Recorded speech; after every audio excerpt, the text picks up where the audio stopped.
Hey, what's up guys? Welcome to Inside the Mind, where we talk about online marketing strategy, what it is, why it's important, and why you should care. In last week's episode, we talked about how to value a lead in response to a subscriber question from David Garcia, who said, talk about money, how to value a lead, how to determine the cost of a lead, how much a lead and niche might cost using method with conversion rates, and examples of lead campaigns that would have a positive, negative ROI. This week, we're going to answer the second half of David's question and talk about different lead generation techniques and give examples of campaigns that have a positive and negative ROI. There are a number of different lead generation techniques out there, each one really deserving its own episode. So for now, we'll do a brief overview of a few of my favorites, and when we go into more detail in future episodes, I'll be sure to link them so you can learn more. Now, before we get started, it's important to note that there are three things that are vital to any lead generation campaign. One, have a written profile of your target prospect. Two, a list of suspects containing potential prospects.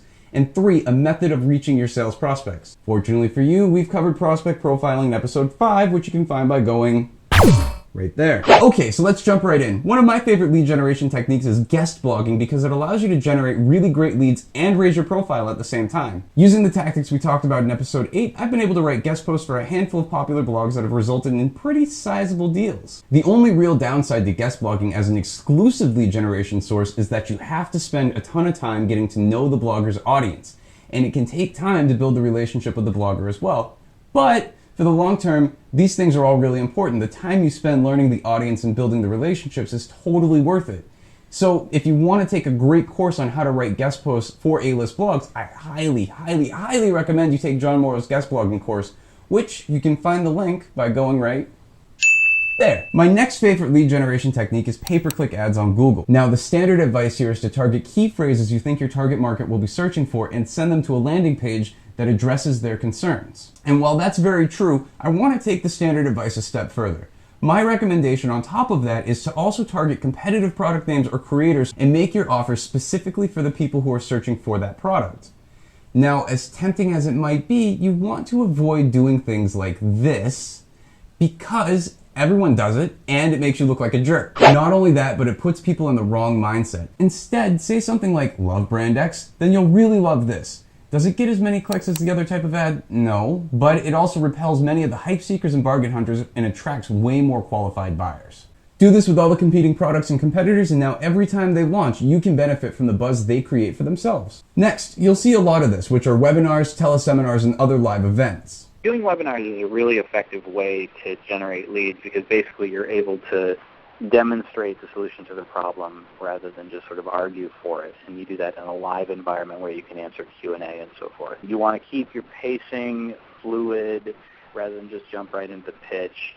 A lot of people will say, and I would totally agree, that you want to spend a lot of time delivering value to the people up front so that basically even if they don't buy, they still have gotten a positive experience out of it. And then you offer the solution at the end as a next step or sort of a light at the end of the tunnel. And a lot of things that I've done where you team up with somebody else is really very cool too. You not only get the power of both of your lists, but you sort of are able to feed off of each other and lend credibility to each other. Okay, one more and we're moving on, and that's our old friend, traditional TV and radio advertising. Many websites have started taking the more traditional route to advertise their website. Now, many small and medium-sized business owners might shy away from the idea of advertising on television because they believe it's going to cost them a ton of money, but it's really worth looking into. Yes, it's true that national spots can get very costly, but it's also not unheard of for a local spot to cost $5 for 1,000 viewers, meaning you could expect to pay less than $100 for spots, and even less for off-peak times. For more information on television advertising, follow this link. And the two most important things to remember, regardless of how you generate your leads, is it's about the message and not the medium. And you want to have a good offer to a good list. All right, and here's an inside the mind first look at what we think a good offer to a bad list would look like using television advertising. Hey you! Your sissy little baby needs a diaper and you don't have any. Time to man up and buy diapers! What size, what color, nighttime, daytime, low flow, high test, so many choices and they're peeing everywhere! Introducing Pampers! The most ruthless poop dominator the world has ever seen! Unnecessarily absorbent! Pampers! Come in all shapes and sizes, fat babies, skinny babies, man-sized babies! Pampers! Don't know what size you need? It's on the box!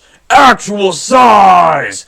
Girl, boy, it doesn't matter! Power peeing, power pooping, power toddling, Bring it on! Dampers! We don't use sissy little Velcro tabs, we use actual duct tape! Blue liquid test? What's that? We test with real pee! Dampers! They'll cover your ass! Like, comment, subscribe, you know the deal. Dampers!